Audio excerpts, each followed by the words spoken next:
प्रधानमंत्री नरेंद्र मोदी 2 दिन के गुजरात दौरे पर जाने वाले हैं और सबसे बड़ी बात कि यहां गांधीनगर में डिफेंस एक्सपो का उद्घाटन भी करने वाले हैं। पूरी रिपोर्ट आपको दिखाते हैं। प्रधानमंत्री नरेंद्र मोदी आज गुजरात दौरे पर रहेंगे। पीएम मोदी गांधीनगर में एशिया की सबसे बड़ी हथियारों की प्रदर्शनी का उद्घाटन करेंगे। डिफेंस एक्सपो में देशी हथियारों, रक्षा उपकरणों और तकनीकों का प्रदर्शन होगा। बता दें कि पाथ टू प्राइड थीम के तहत डिफेंस एक्सपो को आयोजित किया जा रहा है।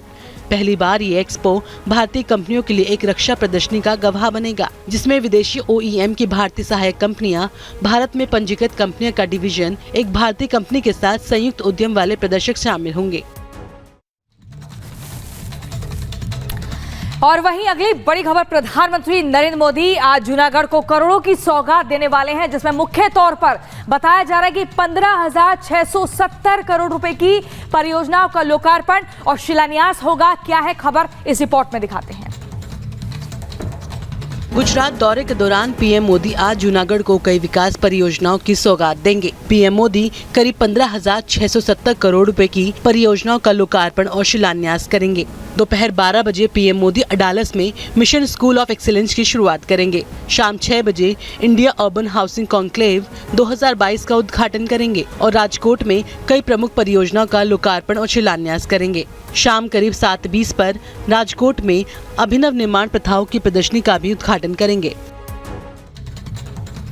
गुजरात के गांधीनगर में एशिया के सबसे बड़े डिफेंस एक्सपो का आयोजन किया जा रहा है और इस डिफेंस एक्सपो में भारत अपने स्वदेशी ताकत को दिखाएगा। पूरी खबर इस रिपोर्ट से आपको बताते हैं। गुजरात के गांधीनगर में एशिया के सबसे बड़े डिफेंस एक्सपो का आयोजन किया गया है। इस एक्सपो में हिंदुस्तान ने स्वदेशी हथियारों की ताकत दुनिया के सामने पेश की है, जिन्हें देखने के लिए 33 देशों के मंत्री और 75 देशों के प्रतिनिधि जुटे हैं। प्रदर्शनी में भारत ने ब्रह्मोस मिसाइल, तोप, टैंक, राइफल समेत तमाम स्वदेशी हथियार प्रदर्शित किए। एयरफोर्स और नेवी ने भी अपने आधुनिक हथियार यहाँ प्रदर्शित किए हैं। भारत की सबमरीन भी यहाँ प्रदर्शित की गई है। हिंदुस्तान की बढ़ती आर्टिफिशियल इंटेलिजेंस की ताकत और नए स्टार्टअप को भी यहाँ जगह दी गई है। और इसी बीच आपको बता दें, डिफेंस एक्सपो के जरिए भारत ने दुनिया के सामने अपनी आर्टिफिशियल इंटेलिजेंस को पेश किया है और इसी एक्सपो में 47 नए हथियारों की प्रदर्शनी भी होगी। क्या है खबर, देखिए इस रिपोर्ट में। गुजरात के गांधीनगर में आयोजित डिफेंस एक्सपो के जरिए भारत 47 नए हथियार दुनिया के सामने पेश करने जा रहा है। हिंदुस्तान की बढ़ती आर्टिफिशियल इंटेलिजेंस की ताकत और नए स्टार्टअप को भी यहाँ जगह दी गई है। पाथ टू प्राइड थीम पर आयोजित इस एक्सपो में देश की 1340 कंपनी शामिल हो रही हैं और इसके जरिए 349 हथियारों के करार होंगे। हथियार बनाने के टेक्नोलॉजी ट्रांसफर भी कॉन्ट्रैक्ट होंगे, जो आत्मनिर्भर बनते भारत को और मजबूत करेंगे।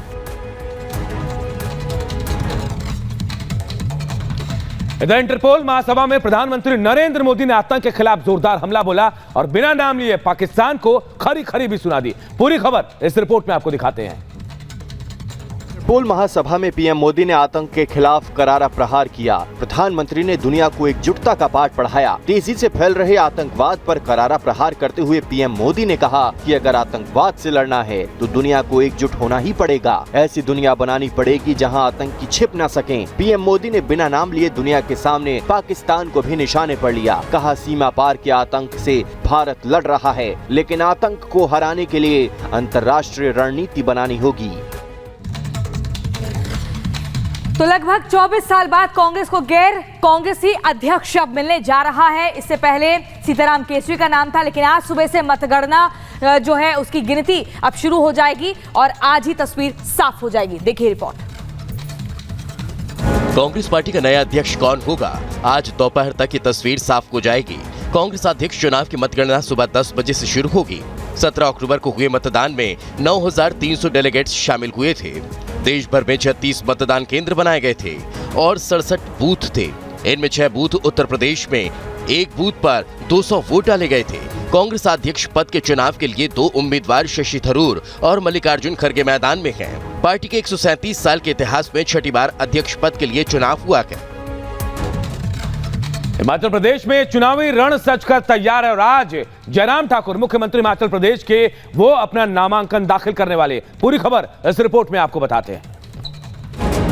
हिमाचल विधानसभा चुनाव को लेकर नामांकन की प्रक्रिया लगातार जारी है।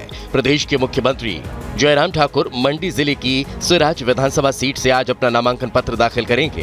बीजेपी की हिमाचल इकाई के मीडिया विभाग के मुताबिक अपनी मां बिकरू देवी से आशीर्वाद लेने के लिए अपने पैतृक स्थान टांडी जाएंगे। इसके बाद वह टांडी गांव से माता सिद्ध जोगनी मंदिर में कुलदेवी और शिवकारी गांव में देव मतलूद महाराज से कुलदेवता महाराज का आशीर्वाद लेंगे।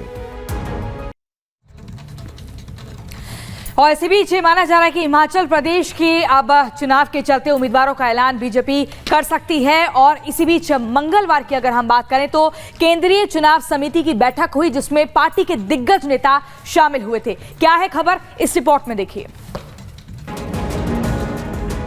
हिमाचल विधानसभा चुनाव के लिए आज बीजेपी उम्मीदवारों के नामों का ऐलान कर सकती है। इससे पहले मंगलवार को दिल्ली में बीजेपी केंद्रीय चुनाव समिति की बैठक हुई। इस बैठक में प्रधानमंत्री नरेंद्र मोदी, गृह मंत्री अमित शाह, जेपी नड्डा, अनुराग ठाकुर सहित कई मंत्री और बड़े नेता मौजूद रहे।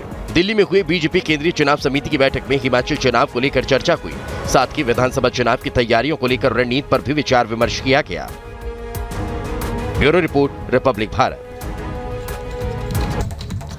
और अब दिल्ली में एमसीडी के चुनाव जल्द हो सकते हैं। वार्ड परिसीमन का काम पूरा कर लिया गया है और इसे लेकर केंद्र सरकार ने नोटिफिकेशन भी जारी कर दिया है। पूरी खबर इस रिपोर्ट में आपको दिखाते हैं। दिल्ली में लंबे समय से एमसीडी चुनाव को लेकर दिल्ली सरकार और केंद्र सरकार के बीच आरोप प्रत्यारोप का दौर चल रहा था। ऐसे में अब दिल्ली सरकार और केंद्र सरकार के बीच विवाद खत्म होने की उम्मीद है। केंद्र सरकार ने दिल्ली में एमसीडी चुनाव के लिए रास्ता साफ कर दिया है। केंद्र ने नोटिफिकेशन जारी किया है। केंद्र सरकार की तरफ से जारी नोटिफिकेशन से ये साफ हो चुका है कि दिल्ली में एमसीडी के परिसीमन का काम भी अब पूरा हो गया है। दिल्ली में एमसीडी चुनाव को लेकर गृह मंत्रालय ने वार्डों के परिसीमन को लेकर सौंपी गई अंतिम रिपोर्ट को मंजूरी दे दी है। और इसी बीच अगली बड़ी खबर, प्रधानमंत्री नरेंद्र मोदी के अयोध्या दौरे से पहले आज उत्तर प्रदेश के मुख्यमंत्री योगी आदित्यनाथ अयोध्या पहुंचेंगे। दीपोत्सव के कार्यक्रम को लेकर तैयारियों का जायजा भी लेंगे। क्या है ये खबर, 30 सेकंड की रिपोर्ट में देखिए। सीएम योगी आदित्यनाथ आज अयोध्या दौरे पर रहेंगे। सीएम योगी सुबह करीब 12 बजे अयोध्या पहुंचेंगे। कार्यक्रम के मुताबिक सीएम योगी दोपहर 3 बजे तक अयोध्या में ही रुकेंगे। सीएम योगी अपने दौरे की शुरुआत हनुमानगढ़ी में और राम जन्मभूमि मंदिर में दर्शन पूजन करने के साथ करने वाले हैं। प्रधानमंत्री नरेंद्र मोदी के आगमन को लेकर की गई तैयारियों का भी जायजा लेंगे। इसके बाद अंतर्राष्ट्रीय राम कथा संग्रहालय में दीपोत्सव को लेकर की गई तैयारियों की समीक्षा की जाएगी। इस दौरान करीब 3 घंटे सीएम योगी अयोध्या में रहेंगे। और इधर केंद्रीय मंत्री अनुराग ठाकुर आज से स्वच्छता अभियान की शुरुआत करने वाले हैं। यह अभियान चांदनी चौक से शुरू होगा और उसके बाद आपको बता दें पूरे देश भर में यह स्वच्छता अभियान चलाया जाएगा। पूरी खबर आपको इस रिपोर्ट के जरिए बताते हैं। केंद्रीय मंत्री अनुराग ठाकुर आज मेगा स्वच्छता अभियान की शुरुआत करेंगे। अनुराग ठाकुर दिल्ली के चांदनी चौक से स्वच्छ भारत मिशन के तहत अभियान को हरी झंडी दिखाकर रवाना करेंगे। आजादी का अमृत महोत्सव के अवसर पर देश भर में स्वच्छता अभियान चलाया जा रहा है। इस अभियान को जन जन तक पहुंचाने के लिए देश के सभी गांवों में स्वच्छ भारत कार्यक्रम आयोजित किए जाएंगे। इस अभियान में जन भागीदारी सुनिश्चित करने की गतिविधियों को और तेज किया जाएगा। और इसी बीच अगली खबर आपको बता दें, जम्मू कश्मीर के शोपियां में आतंकी हमले में मारे गए 2 मजदूरों के शवों को आज कन्नौज ले जाया जाएगा और वहां उनके गांव में अंतिम संस्कार किया जाएगा। माना जा रहा है कि हिंदू संगठन से जुड़े लोग भी वहां पहुंच सकते हैं। इसके अलावा पुलिस का सुरक्षा को लेकर भी काफी सतर्कता बरती जा रही है। क्या है खबर, इस रिपोर्ट में देखिए। जम्मू कश्मीर के शोपियां में आतंकी हमले में मारे गए दोनों मजदूरों के शव का आज अंतिम संस्कार किया जाएगा। कन्नौज में परिवार वालों की मौजूदगी में मनीष और राम सागर को अंतिम विदाई दी जाएगी। मजदूरों के अंतिम संस्कार में हिंदू संगठन से जुड़े लोगों के पहुंचने की संभावना है। इसको देखते हुए गांव में पुलिस बल की तैनाती की गई है। बता दें कि 17 अक्टूबर की देर रात शोपियां में आतंकियों ने सो रहे मजदूरों के कैंप पर ग्रेनेड से हमला कर दिया, जिसमें कन्नौज के मनीष कुमार और राम सागर की मौत हो गई। इधर केदारनाथ में हुए हेलीकॉप्टर हादसे की जांच अब डीजीसीए करेगा। कल जो हादसा हुआ था उसमें 7 लोगों की मौत हुई थी और इस मामले की जांच डीजीसीए को सौंपी गई है। पूरी रिपोर्ट इस खबर में आपको दिखाते हैं। केदारनाथ हेलीकॉप्टर हादसे की जांच के लिए कमेटी गठित कर दी गई है। एयर एक्सीडेंट इन्वेस्टिगेशन ब्यूरो और डीजीसीए हादसे की जांच करेगी। बता दें कि 18 अक्टूबर को केदारनाथ के पास हेलीकॉप्टर हादसे में 7 लोगों की मौत हो गई थी। ये लोग उसी हेलीकॉप्टर में सवार थे जो मंगलवार की दोपहर केदारनाथ धाम की ओर जा रहा था, लेकिन अचानक तकनीकी खराबी के चलते हेलीकॉप्टर क्रैश हो गया। हादसा केदारनाथ मंदिर से करीब 2 किलोमीटर दूर गरुड़ चट्टी में हुआ। हेलीकॉप्टर क्रैश में हुई मौतों को लेकर पीएम मोदी, अमित शाह समेत कई बड़े नेताओं ने दुख जताया है।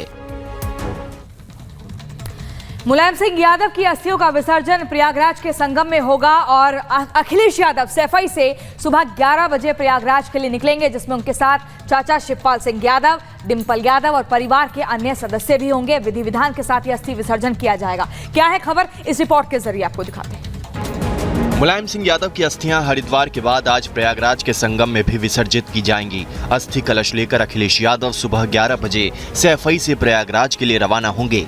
अखिलेश यादव के अलावा उनके चाचा शिवपाल सिंह यादव और अखिलेश की पत्नी डिंपल यादव समेत परिवार के अन्य सदस्यों के प्रयागराज जाने की संभावना है। संगम में पूरे विधि विधान के साथ नेताजी की अस्थियां विसर्जित की जाएंगी। इससे पहले 17 अक्टूबर को हरिद्वार के नमामि गंगा घाट पर नेताजी की अस्थियां मां गंगा में विसर्जित की गई थीं। अगली खबर हैदराबाद से। हैदराबाद के बंजारा हिल्स में 4 साल की स्कूली बच्चों के साथ एक यौन शोषण का मामला सामने आया है। आरोप जो है स्कूल के प्रिंसिपल के ड्राइवर के ऊपर लगा है। पूरी खबर इस रिपोर्ट में आपको बताते हैं।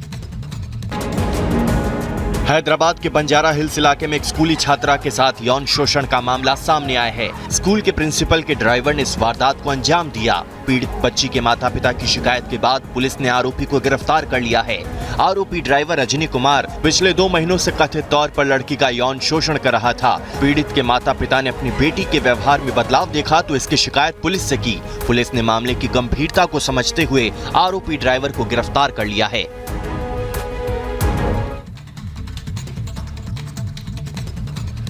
और वहीं आपको बता दें, गुजरात के अहमदाबाद में भारतीय नौसेना और इंडियन आर्मी ने साझा युद्धाभ्यास किया। क्या कुछ इस पूरे युद्धाभ्यास में खास रहा, 30 सेकंड की रिपोर्ट में आपको दिखाते हैं। गुजरात में साबरमती नदी के किनारे भारतीय नौसेना ने अपना दम दिखाया। साबरमती नदी के सामने हेलीकॉप्टर्स का शानदार प्रदर्शन देखने को मिला। भारतीय नौसेना के कुलीन समुद्री कमांडो और भारतीय सेना के पैरा कमांडो कुशलता से एक हेलीकॉप्टर से एक नाव पर चढ़े। जेमिनी नाव को उच्च गति से चलाया गया और दुश्मन की चौकियों को बेअसर किया गया। इस सैन्य अभियान में भारतीय तटरक्षक बल ने एक खोज और बचाव प्रदर्शन दिखाया, जबकि डीआरडीओ ने रोबोटिक्स क्षमता का प्रदर्शन किया। इधर पटना यूनिवर्सिटी में 2 गुटों में झड़प हुई, जिसमें जमकर पत्थरबाजी और लाठी डंडे चले। कई छात्र घायल हुए। पूरी खबर इस रिपोर्ट से आपको बताते हैं। बिहार के पटना यूनिवर्सिटी परिसर में छात्रों के 2 गुटों के बीच जमकर बवाल हुआ। हंगामा इतना ज्यादा बढ़ गया कि सभी हॉस्टल के छात्र एक दूसरे पर जमकर पथराव करने लगे, जिसमें कई छात्र घायल हो गए, जिनमें से कुछ छात्रों की हालत गंभीर बनी हुई है। बवाल के दौरान पटाखे फोड़कर दहशत फैलाने की कोशिश की गई। यूनिवर्सिटी के कर्मचारी के मुताबिक ये विवाद चुनाव को टालने को लेकर किया गया है। कुछ दबंग छात्र नेता नहीं चाहते कि चुनाव हो, इसी को लेकर इस घटना को अंजाम दिया गया।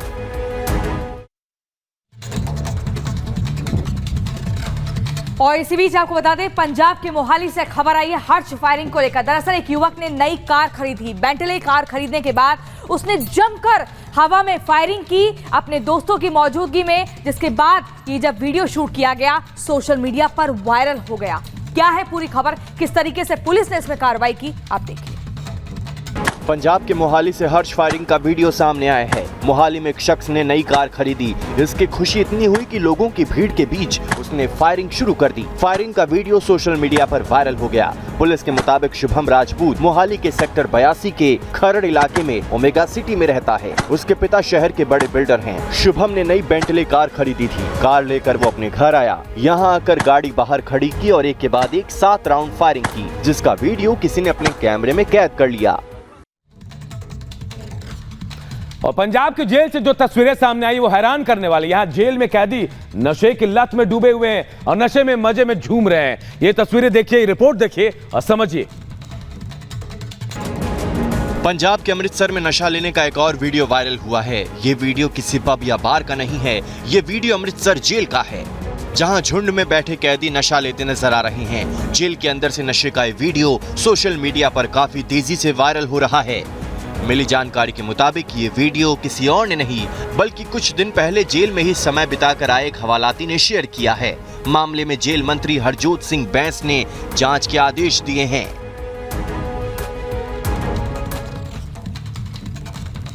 और अब अगली खबर लद्दाख के दुर्मुख से, जहां पर शानदार बर्फबारी की तस्वीरें सामने आई हैं। कुछ भी नजर नहीं आ रहा, सिर्फ सफेद बर्फ की चादर दिख रही है। शानदार मौसम हो गया है, लगातार तापमान में गिरावट भी दर्ज हुई है। क्या है पूरी खबर, 30 सेकंड की रिपोर्ट में जल्दी से दिखाते हैं।